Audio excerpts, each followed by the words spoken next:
Hello, it is now July, but I'm doing the June video now. I'm sorry, I've been very busy and been unable to do things.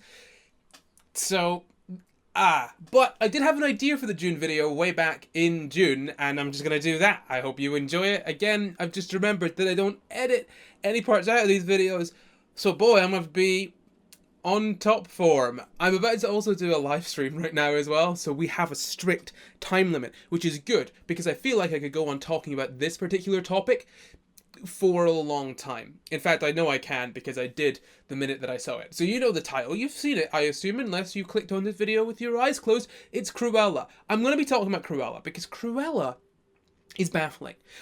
For one, I will say this before I get into it, that I enjoyed Cruella. I am aware of exactly the kind of film Cruella is, and I loved it. So I just need to go through it. First off, right off the bat, Cruella does not need to exist. This is a fact. We know this about the Disney prequels. I'm going to include the Star Wars prequels in that. Like, not the old Star Wars prequels, not the prequel trilogy. Like, Solo. We didn't need Solo. Solo wasn't good, and we didn't need it, but we got it. Cruella falls in that same boat. Now, some of the Disney prequels, I kind of enjoyed, right? Like, Maleficent was decent. I don't think I saw Maleficent 2. I'm honestly struggling to remember any of the other ones. The Alice in Wonderland ones weren't really sequels, but they were decent, right? Like, it's weird, right? This Cruella film falls both into the category of live action Disney remake and also Disney prequel live action film. It's not the first Cruella film we've got. We had 101 and 102 Dalmatians with Glenn Close. Very good films, I think. I watched them as a kid. And also, I should say this as well. I'm a little scatterbrained here. I loved 101 Dalmatians as a kid. Like, I loved it a lot. And so, I'm very much the person to talk about when it comes to this film. So, Cruella. Oh my lord. If you've not seen it, which I absolutely recommend, it is actually kind of good, right? Like, it is an awful film. It is terrible. It doesn't need to exist. In fact, it really shouldn't exist. And it feels like the filmmakers knew this going in. Everyone was on board. They knew that this had no reason to exist, and so they said, fuck it. Let's just go for it. Let's just lean into this. Let's just do this film the way, I don't know, people expect it to be done. So, let's look at Solo, for example. Solo decided to, give an origin to literally every single thing about Han Solo. Oh, we saw him meet Chewie. We figured out what his name, we figured out where his name came from. We know where he got his blaster. Like, his jacket, like, every single thing about the character Han Solo was sort of like the foundation for it was set in Solo, right? We figured out the origin of every single thing. Cruella does the exact same thing, but does it well. It does it in a tongue-in-cheek way, somehow, and makes it enjoyable. Like, it actually makes it enjoyable. For example, Cruella, they kill her mum in the film, or her, rather, again, spoilers, they kill her adopted mother with Dalmatians. And hearing this before I went in, because this was the thing that hit Twitter before I went in, I was like, oh man, that's bad. This is going to be an awful film. My expectations were set for Cruella to be absolutely abysmal, but I didn't enjoy it on the level of like, oh man, this film is absolutely horrible. Because the film almost knew that I wanted to enjoy it on that level, and it said, hey, we're in on the joke too. We're having a good time too. It was unbelievable how the film managed to juggle all of those things. It was multiple films in one. This is another point.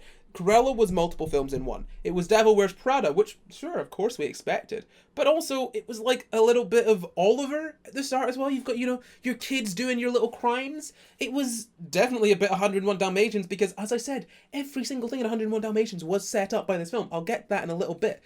It was like so many different films. It had like, I think Guardians of the Galaxy Volume 2 at one point. It had scenes that were like almost ripped exactly from that. It was incredible. Oh my god, I am so scatterbrained on this. As soon as I talk about one thing, I think about everything else and I start going to it. So here's what we're going to do. We're going to figure out a plan for this right now. You and me, we're doing this. Okay, so Cruella. The first thing I'm going to talk about with Cruella, and if I forget, oh my gosh, the mic. If I forget about this, you got to remind me somehow. The first thing we're going to talk about when it comes to Cruella is just the overall plot. How the overall plot comes together and how it is absolutely perfect. And then I want to talk about how it sets up everything and why that's perfect. Those two might meld into one, right? Those might meld into one. And then third, I'm just going to go a little bit deeper into, how it is aware of what it's doing. Because I feel like that's an important thing to bring up. Because it is baffling. It is baffling, but it is good. Like, it's not perfect cinema.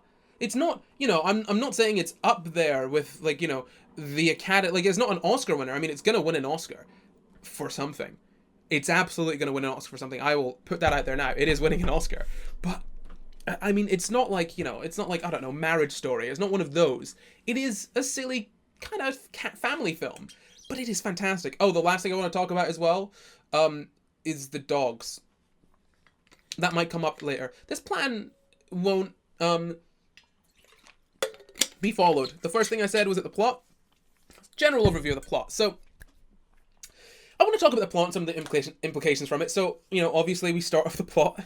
Watching it for a second time, by the way, watching this film for a second time makes it infinitely better because somehow it does manage to set everything up perfectly. Like going in, you could absolutely figure out from the start what was going on. I mean, if you didn't, that would be surprising actually. But it all makes sense cohesively. Nothing from the start doesn't match up with the end, which is like it's a low bar, but it's a bar that not many of these kind of films cross. Anyway, so we start off with Cruella, who is basically Jessie J in that music video, Who's Laughing Now. That's the first part of the film. We've got Jessie J, Who's Laughing Now. We find out a lot about Cruella or Estella, and for some reason Cruella is this alternate personality, but also not. It's like I don't know. It's for some reason whenever she does something naughty, she's called Cruella. And okay, is it another splintered personality? Sometimes a little bit, but other times no, it's not. Whatever. Also, bear in mind the start of this film is her telling a story. This will become relevant at the end, right? This film is narrated by Cruella, right? This is a story told by Cruella. So she goes to this big old party with her mum, who asks for something, and then the dogs kill her mum. Dalmatians push her off the cliff, which, I mean, amazing. Actually, amazing. You'd think it would be awful.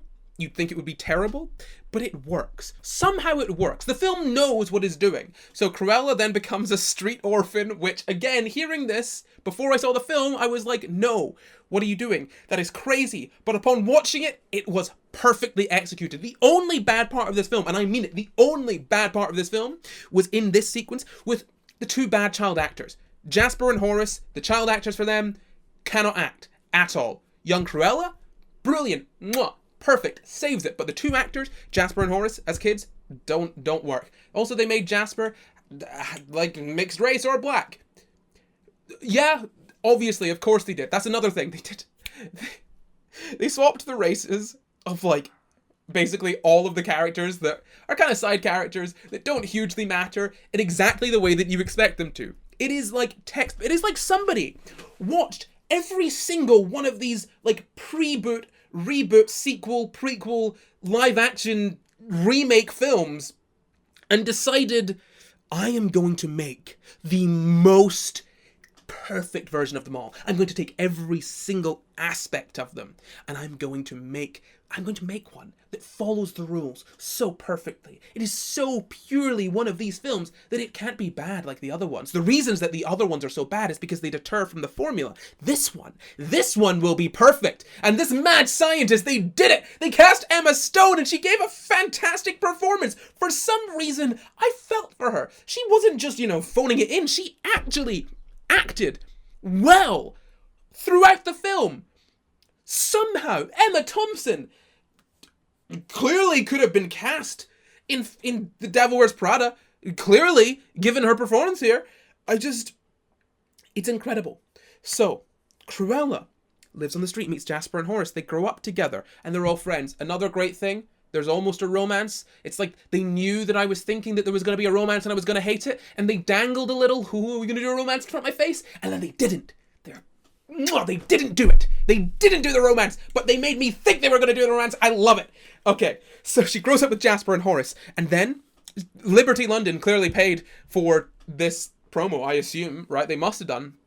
And then, you know, she's a little fashion designer, because she always was, and they're doing the little scenes with, like, you know, with the dog stealing, pickpocketing. Mwah. Absolutely perfect. I would watch an entire film of that. This film had better montages than have ever been done in cinema history. I am not joking. I'm not being hyperbolic. The montages in this film were perfect. Absolutely perfect. Amazing. Fantastic. Mwah. Perfect cinema. Fuck the French people that made them up. Fuck them. Cruella did it best. I'm not joking. And so Cruella then gets a job there, and she hates capitalism, obviously. And then she gets drunk and does the best art anyone has ever done. The woman comes in, Emma Thompson comes in, she's like, this is good. Who did this? And then Emma Stone goes there, and then it's like Chopped or some cooking show or something where they all just need to, like, you know, make dresses, and then she gets cut, and then she's The Devil Wears Prada, and then Roger shows up, and also Anita was Cruella's friend from school, which again kind of lines up with what happened in the 101 Dalmatians, but also they say fuck you to 101 Dalmatians all the time, because Roger and Anita they were within. Like, they knew Cruella, both of them. Whereas in the original 101 Dalmatians, Roger knows Cruella through Anita. And he starts writing the song, Cruella de Vil, like, you know, there and then. Was when he's with Anita. But in this one, he already knew Cruella, and he was already writing that song. And Roger and Anita... This film doesn't lead into 101 Dalmatians. Okay, right. We'll skip, right? We'll do some quick fire jumping, right? We get A Devil Wears Prada. We get that, which lasts long. This film feels like it is so much longer than it is. It packs in so much into, like, what, a couple hours? Anyway, so then Cruella comes out and starts doing Cruella stuff. There's another montage, perfect, of fashion, where she's just messing up Emma Thompson's shit. She's just fucking her up, which is amazing. And then, like, Emma Thompson catches wind of it. Like, they steal her dogs, they do all the stuff, and then Emma Stone finds out that actually, the Cruella finds out that she's actually Emma Thompson's daughter, which I want to say this.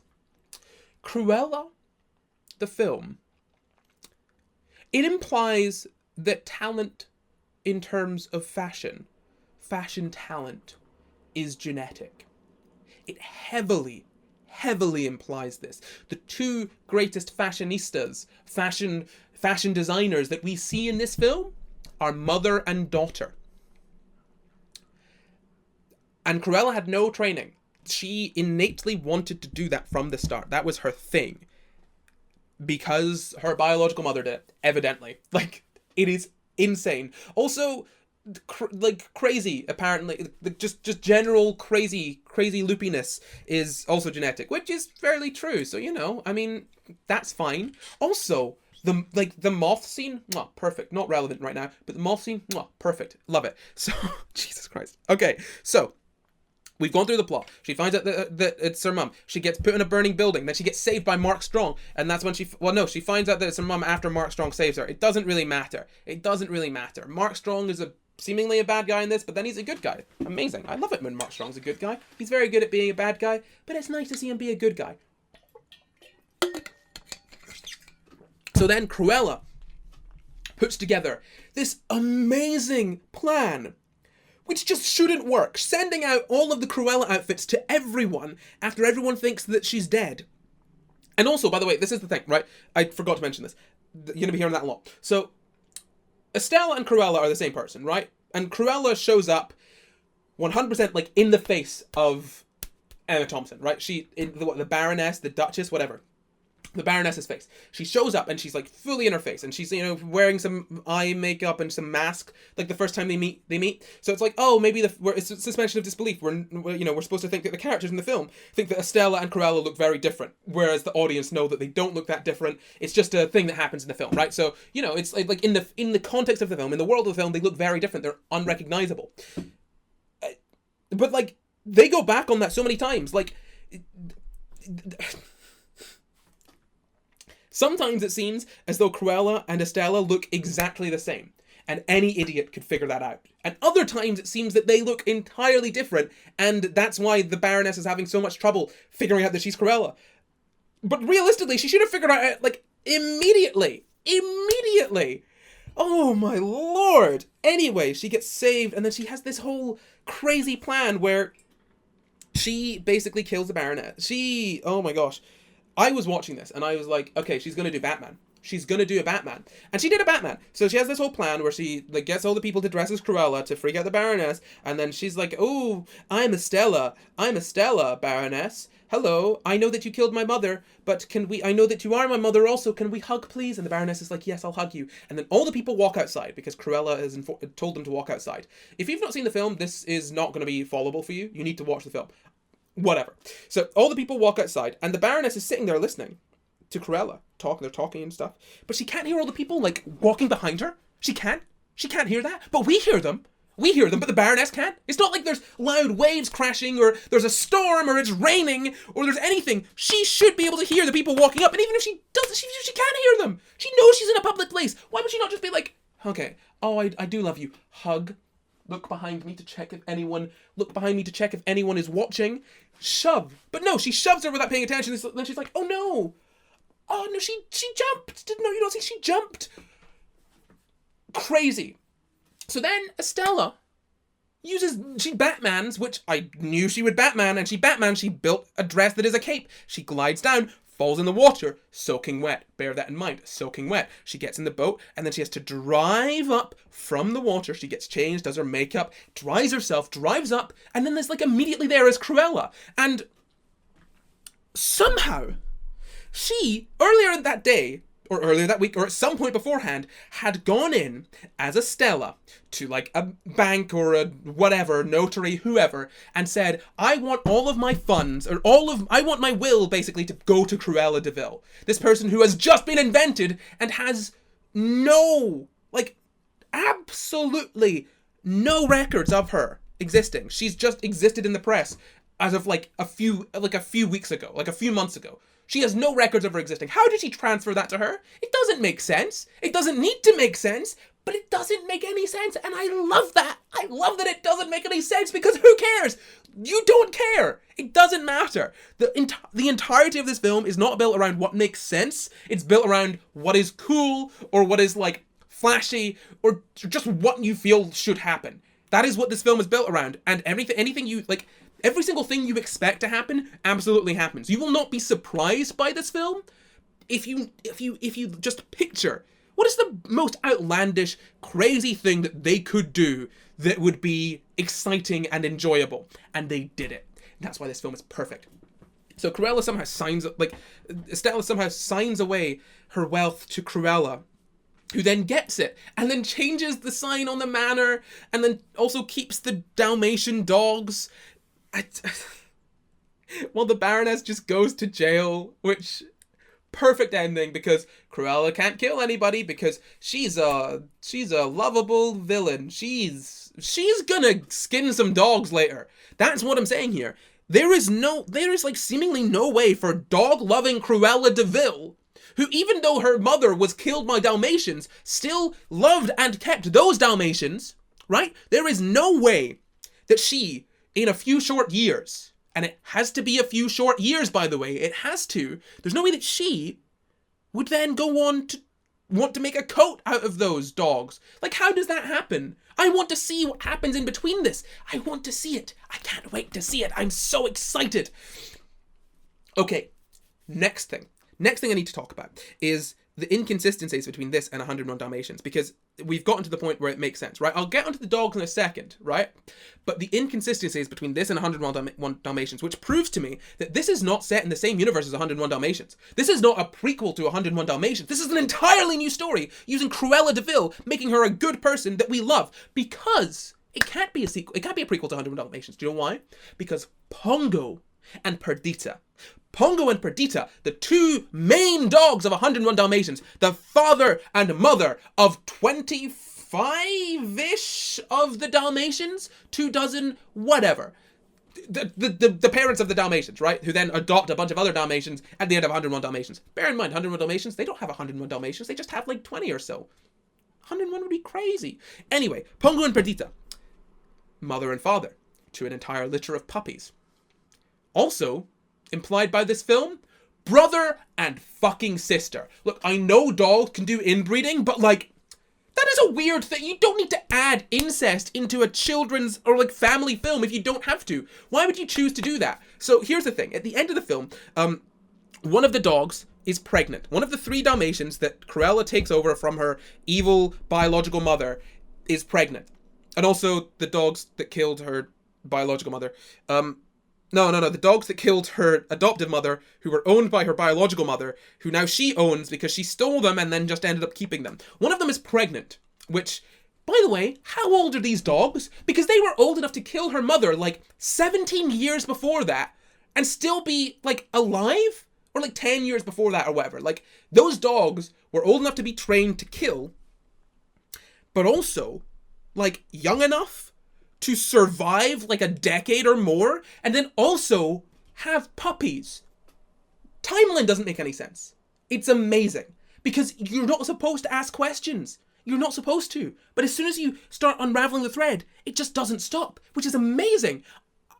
This film sounds bad, right? If you haven't seen this film, you hear me ranting and raving about this. It sounds like this is an awful film, but it's not. It isn't. There is some quality about it. There's some tongue-in-cheek aspect. The director is almost winking at you through the film, saying, I know, we know this doesn't work. We know it shouldn't, but it does, right? Because we know this. You're not laughing at us, you're laughing with us. And I say, yes, I am laughing with you, but how? Anyway, we're talking about the dogs. Pongo and Perdita, they get sent to Roger and Anita, and that's the thing. Roger and Anita are both in this film. Basically, like, every character that is human, and also most of the puppies, most of the dogs that would be alive at the time as well, are in this film, right? So Pongo and Perdita show up at the very end in like a post-credit sequence or whatever, and Anita and Roger show up. Roger, who has no business showing up there, who is a musician, gets fired and becomes a musician. Roger's origin story. Boom.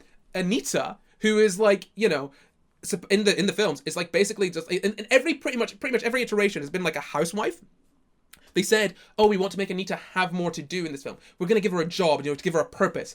But like, they give her a job as a writer. But you know what? She has exactly as much purpose in this film, an agency in this film, as she does in all the other films, which is exactly none. She literally just shows up to write about Cruella because Cruella said to do it.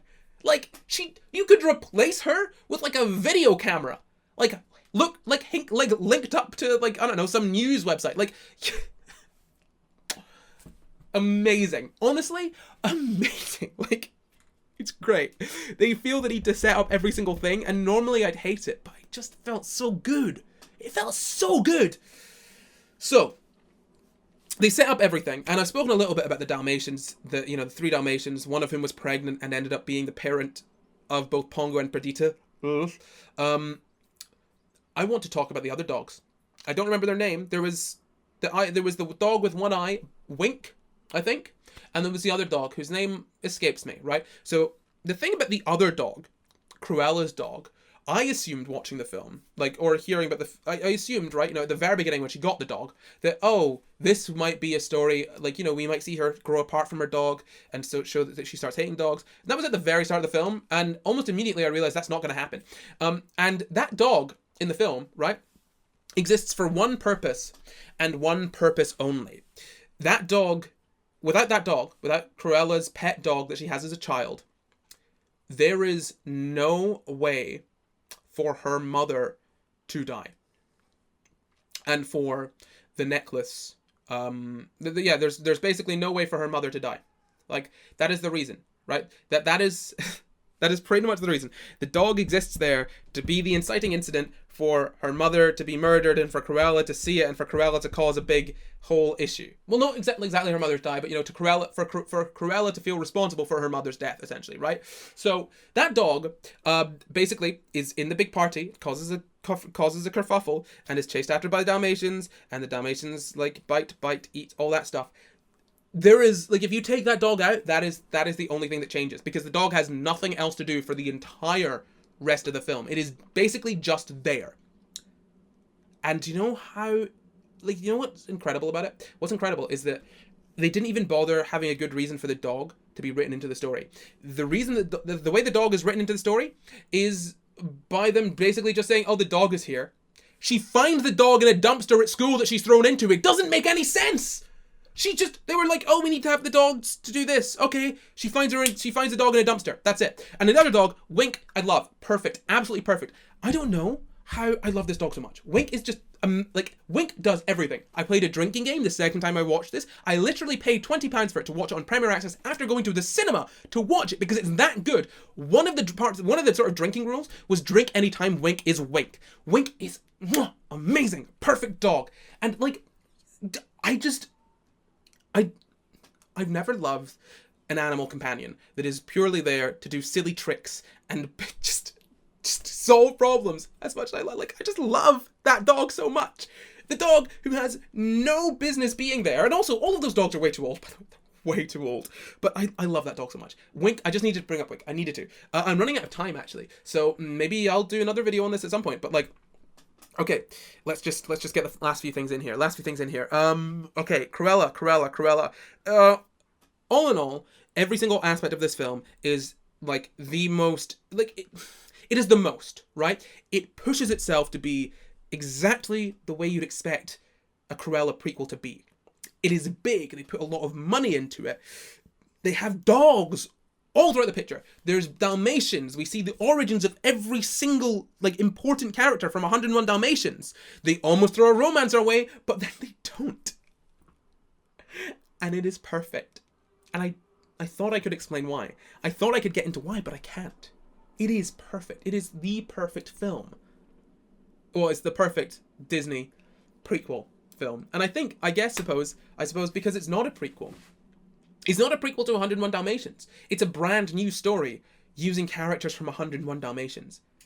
Really, when you look into the inconsistencies between 101 Dalmatians and Cruella literally cannot lead into 101 Dalmatians. Not without some crazy changes and some ridiculous things happening. It just can't. And I think I love that about it. I think that is one of its strongest aspects. Thank you for being a patron. Thank you for listening to this, like, 30-minute long rant about Cruella and how amazing and perfect and beautiful and awful and terrible it is. It is like watching a car crash. It is like watching a car crash during, like, you know, a race. Like, that's not what you go there to see. And you shouldn't enjoy it, but you do get some kind of sick enjoyment out of it, don't you? Okay, I'm done. Thank you very much.